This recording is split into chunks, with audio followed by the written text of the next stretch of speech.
student, today's our topic is money supply and its source of change. It was previously called deficit financing.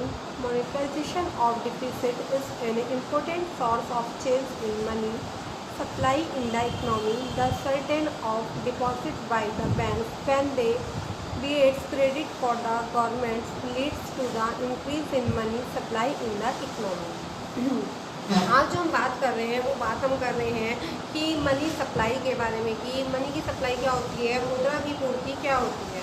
मुद्रा की पूर्ति को हम क्या कह सकते हैं, स्टॉक कॉन्सेप्ट भी कह सकते हैं।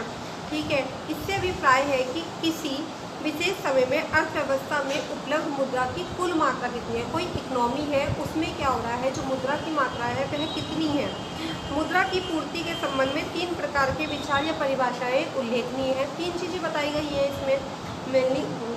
अगर हम पहली बात करें प्रथम परिभाषा में कि अनुसार मुद्रा की पूर्ति का तात्पर्य लोगों के पास नगद मुद्रा एक व्यापारिक बैंकों के पास नगद जमा से है। इसको हम M1, M2, M3, M4 फिर इनमें कुछ चेंजेस करके M0 फिर L1, L2, L3, L4 के बारे में भी हम इसमें पढ़ेंगे। तो हम अगर बात करते हैं सबसे पहले कि M1 में हमारा क्या क्या चीज़ आते हैं, जैसे कि इसने कहा है खुद ही कि जब हम M1 की बात करते हैं तो इसमें हमारे पास नगद में जो मुद्रा होती है तथा व्यापारिक बैंकों के पास जो हमारा जमा होता है, ठीक है, उस राशि से बात करते हैं।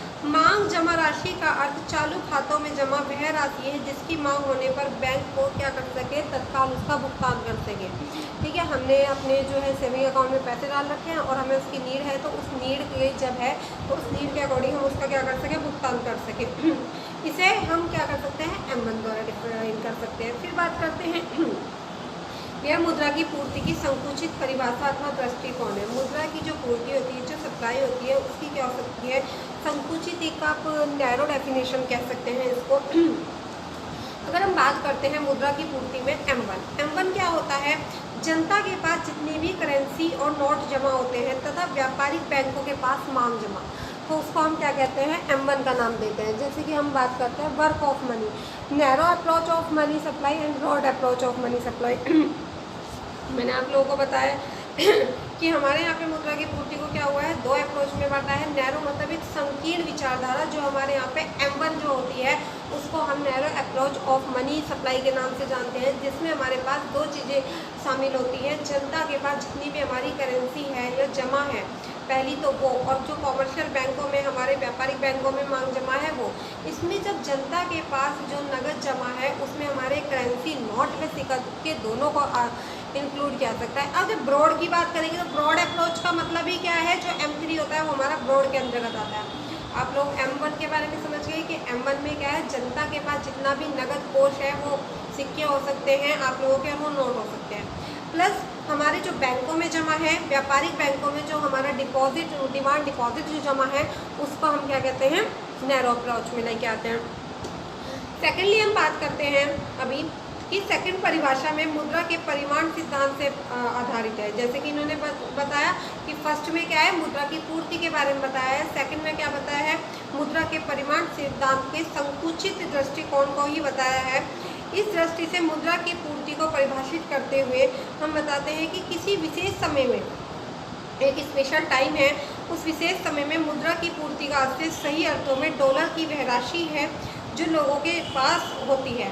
ठीक है, क्या है, मुद्रा की पूर्ति से डॉलर की वह राशि है जो लोगों के पास होती है। डॉलर की वह मात्रा होती है जो लोगों के खातों में बैंकों में जमा होती है। डॉलर की वैसी राशि जो लोगों के पास खातों में, उनके बैंकों में जो जमा कर दी जाती है, उसको हम कहते हैं।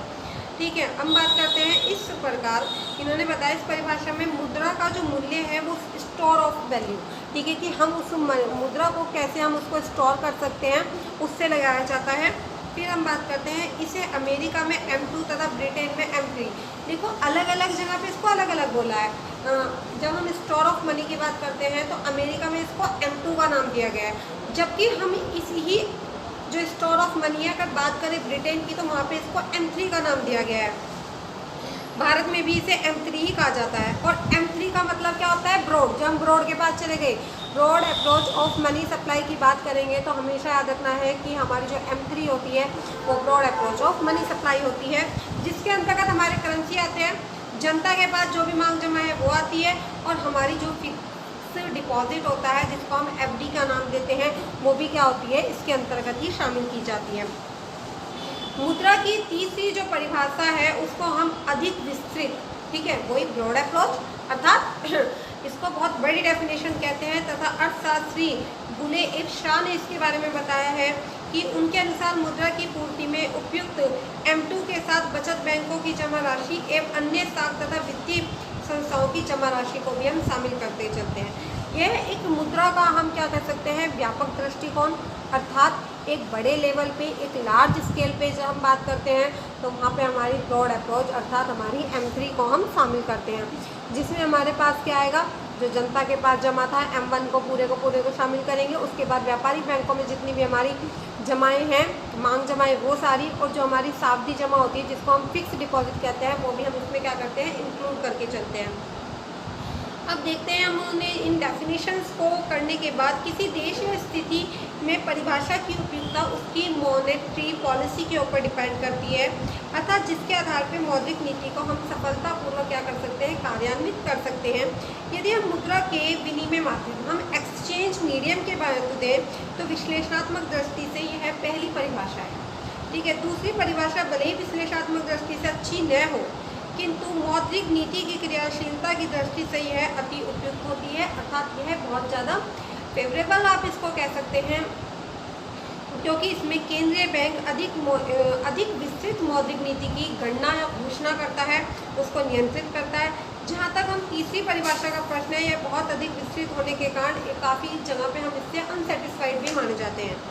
उपयुक्त परिभाषाओं की व्याख्या के आधार पर मुद्रा की पूर्ति अथवा कुल मात्रा निर्धारित करने के लिए मुख्यतः 3 तत्वों को शामिल करते हैं। There are 3 elements include in, किसमें, सप्लाई ऑफ मनी में। वो कौन कौन से एलिमेंट्स होते हैं? फर्स्टली अगर हम बात करते हैं तो वो होता है केंद्रीय बैंक द्वारा निर्गमित नोटों की कुल मात्रा, कि केंद्रीय बैंक ने जितने भी इशू ऑफ करेंसी की है उसमें नोटों की कुल मात्रा कितनी है, उनको हम इसमें क्या करते हैं, इंक्लूड करके चलते हैं। फिर बात करते हैं सरकार द्वारा जो भी निर्गत की हुई मुद्रा अर्थात विभिन्न प्रकार के सिक्कों की कुल मात्रा, जितने प्रकार के हमारे सिक्के हैं उनकी कुल मात्रा को भी हम क्या करते हैं, इसमें शामिल करके चलते हैं। फिर है बैंकों की मांग जमा, जो भी हमारे बैंक हैं उनमें जितनी भी हमारी डिमांड डिपॉजिट है उन सबको हम इसमें जमा करके चलते हैं। किसी देश में मुद्रा की कुल पूर्ति चलन मुद्रा और उसकी बैंक मुद्रा द्वारा निर्धारित होती है। चलन में जो करेंसी है और जो हमारे बैंक में जो मुद्रा है उसके द्वारा ही हम सप्लाई ऑफ मनी को डिफाइन कर सकते हैं। 2 चीज़ों के ऊपर डिपेंड करती है ये, किसके ऊपर, एक तो हमारे चलन में कि रिजर्व बैंक जो हो रहा है इशू ऑफ करेंसी कितनी कर रहा है, और सेकेंडली अगर हम बात करते हैं कि हमारे यहाँ पे जो कमर्शियल बैंक है उनके पास कितनी मुद्रा जमा है। तो उन दोनों चीज़ों को हम जब शामिल कर लेते हैं तो हमारा बनता है सप्लाई ऑफ मनी, जिसको हम कहते हैं। अब एक होता है हमारे यहाँ पे कई बार क्वेश्चन पूछा जाता है कि एक चीज़ बताइए आप कि इफेक्टिव मनी ऑफ सप्लाई क्या होता है, जिसको हम मुद्रा की क्या कह सकते हैं, प्रभावपूर्ण पूर्ति भी कह सकते हैं। क्या नाम दिया गया है इसको, मुद्रा की प्रभावपूर्ण पूर्ति का नाम दिया गया है। मुद्रा की प्रभावपूर्ण पूर्ति से तात्पर्य मुद्रा की उस मात्रा से है जो किसी समय में परिचालन में होती है, कि इस टाइम पे ये चल रही है, जैसे कि 500 के नोट भी चल रहे हैं, 2000 के नोट भी चल रहे हैं। तो इसके द्वारा हम क्या कर सकते हैं, सपोज करो आपको कोई भी मटेरियल्स की, किसी भी गुड्स की नीड है, तो आप लोग क्या करेंगे, उस 500 के नोट को अब देखो जो 1000 का नोट था वो तो बंद हो गया ना, क्योंकि वो क्या है, गवर्नमेंट ने उसको बंद कर दिया है, उसका विमुद्रीकरण कर दिया है ब्लैक मनी को वाइट मनी में कन्वर्ट करने के लिए, तो इसलिए उसको हम नहीं यूज़ कर सकते। तो इसलिए क्या गया है, इफेक्टिव जो मुद्रा की पूर्ति है वह मुद्रा की पूर्ति होती है जो किसी समय में परिचालन में होती है। जैसे कि अब 2000 का नोट है, 500 के नोट में चेंज कर दिया गया है, जो भी करेंसी में चेंजेस कर दिए गए हैं। मुद्रा की कुल पूर्ति अर्थात मात्रा का कार्य प्रभाव के आधार पर 2 भागों में बांट सकता है। इसको हम कितने भागों में बांट सकते हैं, इसको 2 भागों में बांट सकते हैं। एक भाग वह है जो केंद्रीय बैंक के पास खजाने, ट्रेजरी तथा केंद्रीय बैंक तथा व्यापारिक बैंकों के पास आधार अथवा क्या कह सकते हैं, बेसिक ऑफ रिजर्व मनी के रूप में रखा जा सकता है। यह मुद्रा के कोषों में रखी रहती है। मुद्रा के जो कोष होते हैं, जो फंड होते हैं, उनमें ये क्या होती है, रिजर्व रहती है, सेफ रहती है। फिर बात करते हैं हम कि यह परिचालन में नहीं होती है, मुद्रा की मात्रा का दूसरा भाग है जो कि क्या होता है, अधिक विस्तृत होता है। वही दो चीज़ें, narrow approach and broad approach होती है।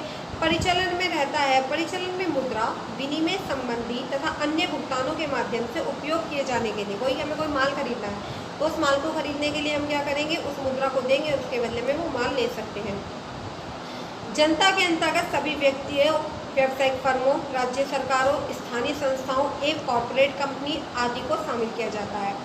मुद्रा की प्रभावपूर्ण पूर्ति से तात्पर्य, मुद्रा की जो इफेक्टिव डिमांड होती है उससे इन्होंने क्या तात्पर्य लगाया है, अगर हम उसकी बात करते हैं कि मुद्रा की प्रभावपूर्ण पूर्ति से तात्पर्य मुद्रा की कुल मात्रा के दूसरे भाग से है जो व्यय योग्य रूप में जनता के पास किसी समय में उपलब्ध होता है। जितना भी हम खर्च कर रहे हैं तो वो जनता के पास जितना भी अवेलेबल होता है उसको हम इसके अंतर्गत इंक्लूड करके चलते हैं।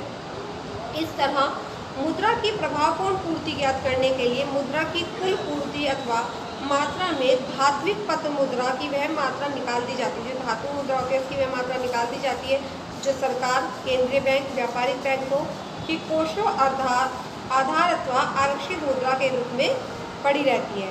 मुद्रा के मूल्य निर्धारण में मुद्रा की प्रभावकालीन पूर्ति ही अधिक महत्वपूर्ण होती है। तो इसमें हमने आज दो चीज़ें पढ़ी है कि broad money and narrow money. Thank you, आज के लिए इतना ही, आगे का नेक्स्ट वीडियो में।